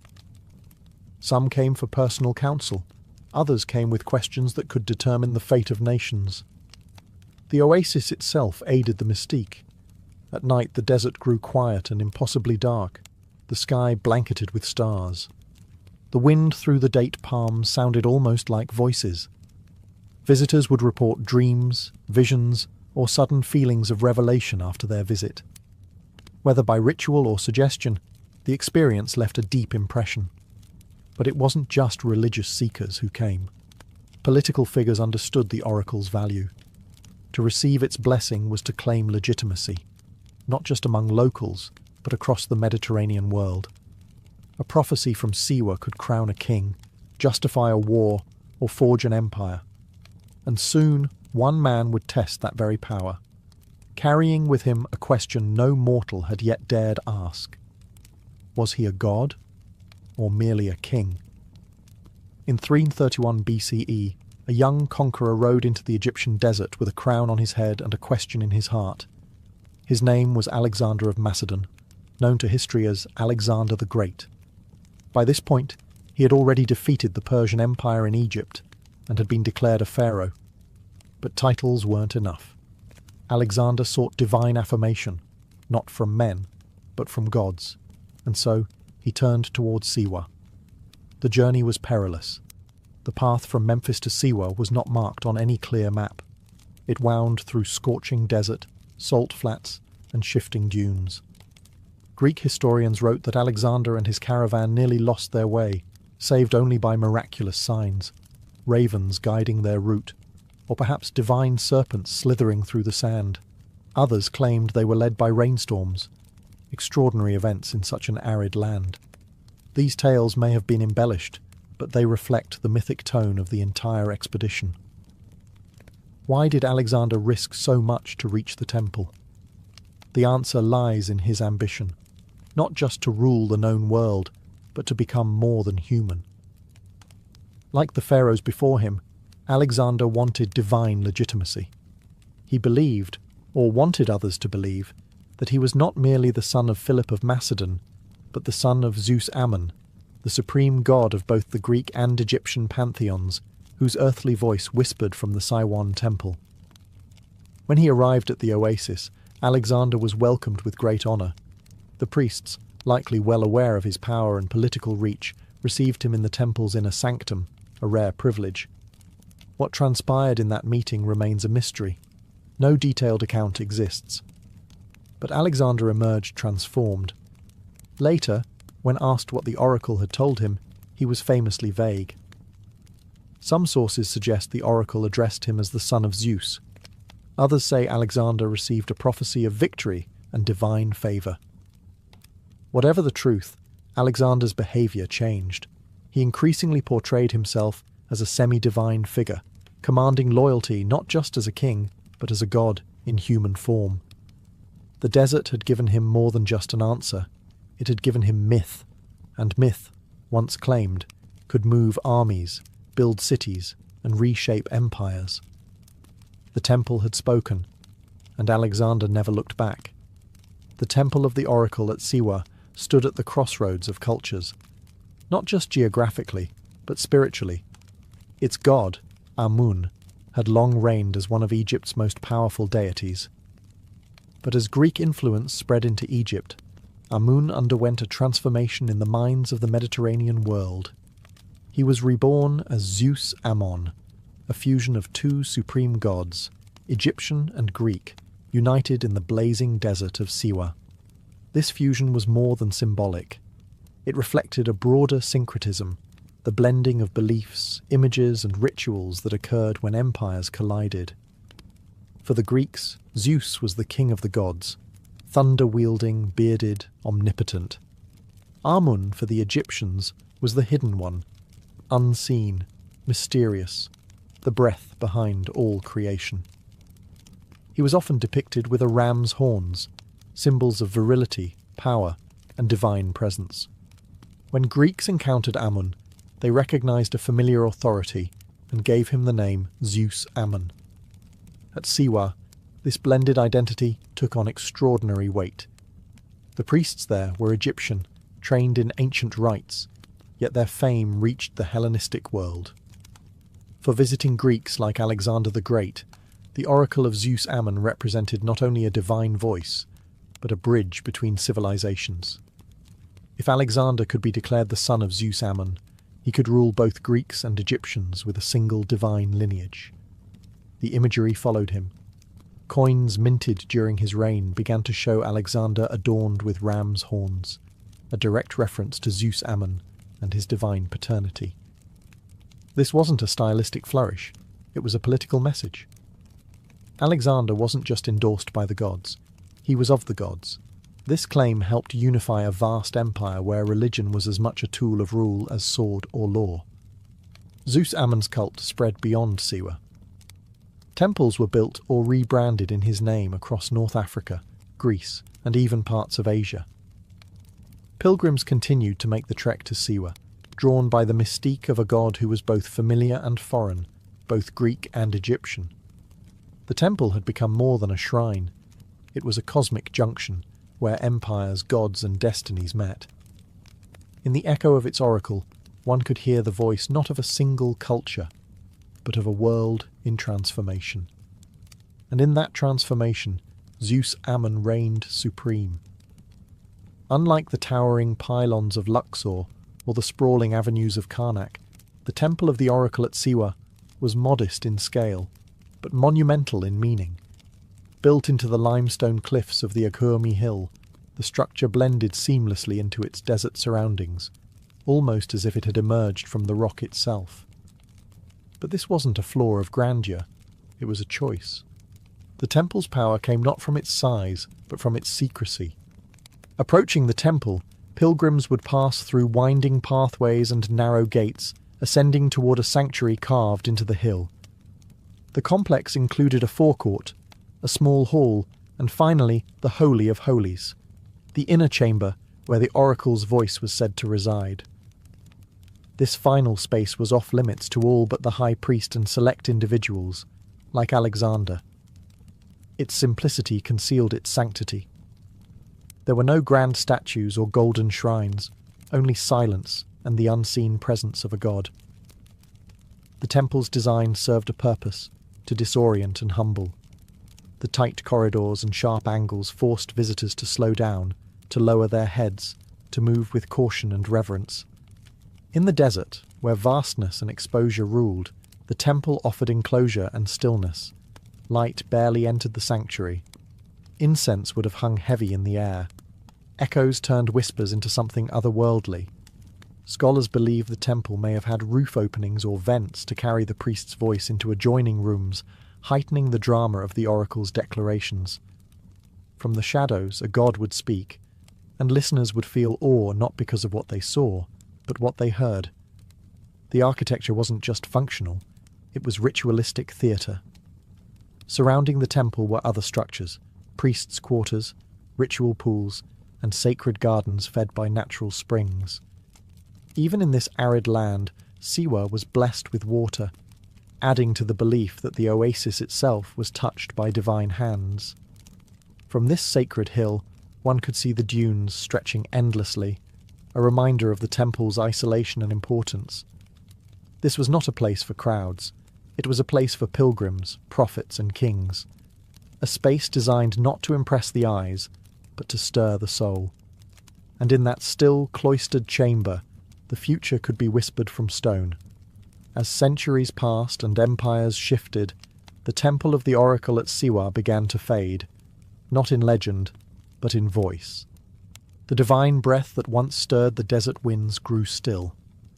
By the time the Roman Empire took root in Egypt, the oracle's prominence had begun to wane. What had once been a cosmic crossroads between gods and kings was now a relic of a fading world. There was no single moment when the oracle fell silent. It was a slow unravelling. After Alexander's death in 323 BCE, His generals fought bitterly over his empire, and the political unity that had given the temple prestige dissolved. Though Zeus Ammon continued to be venerated in name, the pilgrimage to Siwa no longer held the same magnetic pull. Power shifted back to the Nile Valley and to cities like Alexandria, where philosophy and science began to replace oracular faith. The rise of Rome brought new gods, new laws, and new priorities. Roman emperors paid lip service to Egyptian cults, but the centralized bureaucratic religion of the empire left little room for the shadowy ambiguity of oracles.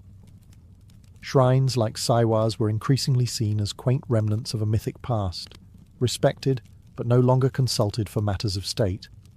Then came Christianity. As it spread across Egypt in the early centuries CE, it cast a harsh light on the old pagan ways.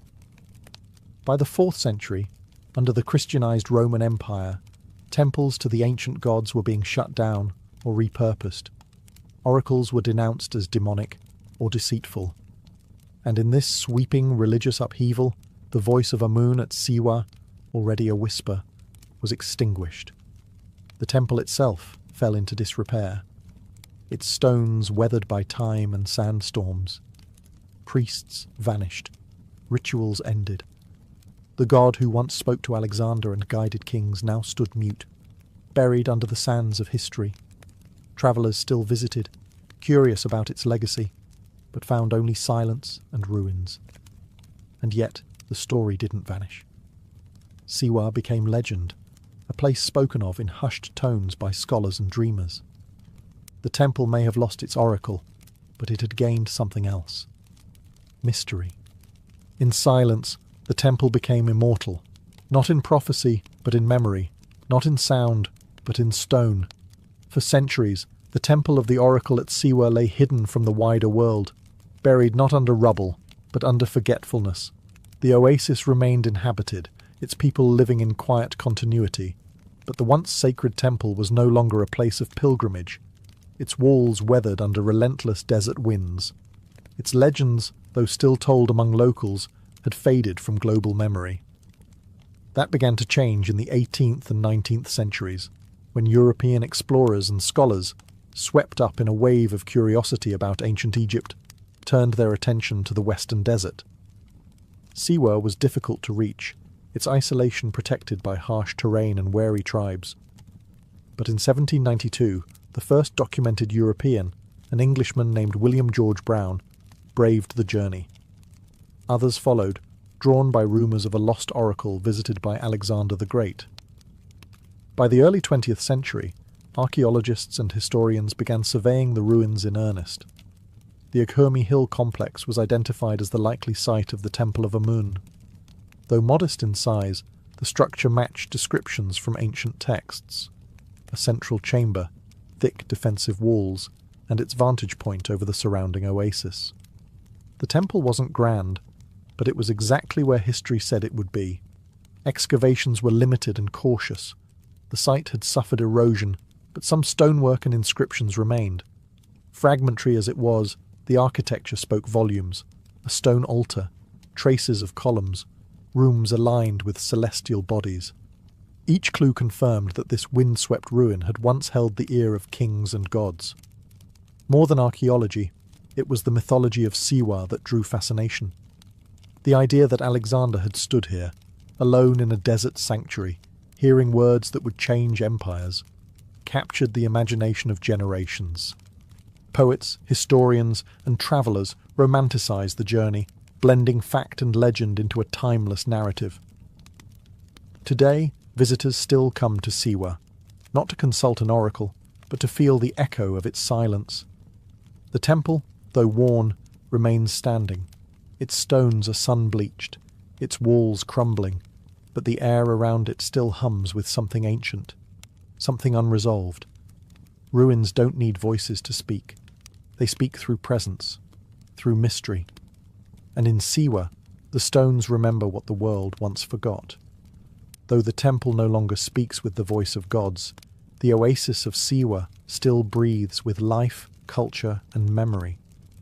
Far from being a forgotten outpost, Siwa remains a vibrant, living community, its people guardians of a heritage that stretches back millennia. The oracle may be silent, but the traditions it once inspired still ripple through the town's language, rituals, and rhythms. Siwans speak a distinct Berber dialect, known as Siwi, unique in Egypt and a testament to the oasis's ancient roots. Oral storytelling remains vital, just as it did in the days of the oracle. Elders pass down myths, family histories, and local legends, blending Islamic faith with pre-Islamic customs in subtle ways. Many Siwans still recount tales of Alexander's visit, not from books, but from memory. The architecture of Siwa also preserves echoes of the past. Traditional mud brick buildings, cool in the searing desert heat, line the town, and the ruined fortress of Shali, built from salt and clay, still towers over the oasis like a ghost of another age. The design of these structures reflects a continuity of form and function that has resisted change for centuries. Siwa's sacred geography remains powerful. Nearby springs and pools are still venerated. Cleopatra's Pool, a natural spring believed to have been used by the famous queen herself, remains a popular spot for both locals and visitors. Rituals tied to fertility, harvest, and healing still occur, many layered with Islamic prayers but rooted in older traditions. Even marriage festivals, like the annual celebration at Gebel Dakrur, preserve elements of Siwa's spiritual past. Families gather, songs echo, and matches are made, not unlike the ancient gatherings once held at the temple, where people sought guidance not only for war and kingship, but for life itself. In the modern age, Siwa has become a quiet pilgrimage site of a different kind, not for prophecy, but for peace. Travellers seeking escape from the noise of modernity come here to walk the palm groves, soak in the desert silence, and reflect on a time when gods spoke from stone. Siwa reminds us that history is not only found in books or beneath the ground, it lives in people, in custom, in memory. And through them, the oracle still murmurs, not in thunder, but in whispers. The temple of the oracle at Siwa may no longer stand in its full glory, but its legacy endures, in myth, in memory, and in the minds of those who seek meaning beyond what is written. For centuries, its voice guided kings and comforted pilgrims. Its silence today only deepens its mystique. Few places in the ancient world held such a profound air of sacred uncertainty, a space where questions were heavier than answers, and silence could feel divine. Siwa's oracle lives on not in revived rituals, but in the stories we continue to tell. Alexander the Great's visit remains one of history's most compelling crossroads. A mortal man, surrounded by sand, seeking to confirm that he was more than human. Whether the oracle truly declared him a god, or merely allowed him to believe it, the outcome was the same. Destiny was shaped. The enduring fascination with Siwa comes from this fusion of history and myth. It asks us timeless questions. Can men become gods? Can destiny be revealed? Does the voice of truth ever speak plainly, or only in riddles? And perhaps most importantly, do we still listen for those whispers? Modern seekers visit the ruins not with questions of empire or conquest, but for clarity, for stillness, for presence. The desert remains vast and unmoved, the temple crumbling but magnetic. The same sun that scorched Alexander's caravan now warms curious travellers. The same silence that once surrounded the Holy of Holies still envelops the broken walls. Siwa invites reflection, not because it gives answers, but because it has always honoured the asking. The oracle, like all ancient voices, was never about fortune-telling. It was about direction, affirmation, possibility. The journey across the sands was never just a physical trial. It was a ritual of transformation. You didn't just arrive at the temple. You became someone else along the way. Today, as we face our own deserts of meaning, identity, and purpose, perhaps the oracle still has something to offer. Not a booming voice from the past, but a quiet suggestion in the mind. Who are you, really? And what are you becoming? The temple is dust. The voice is gone. But the question remains. And that, perhaps, was always the true prophecy.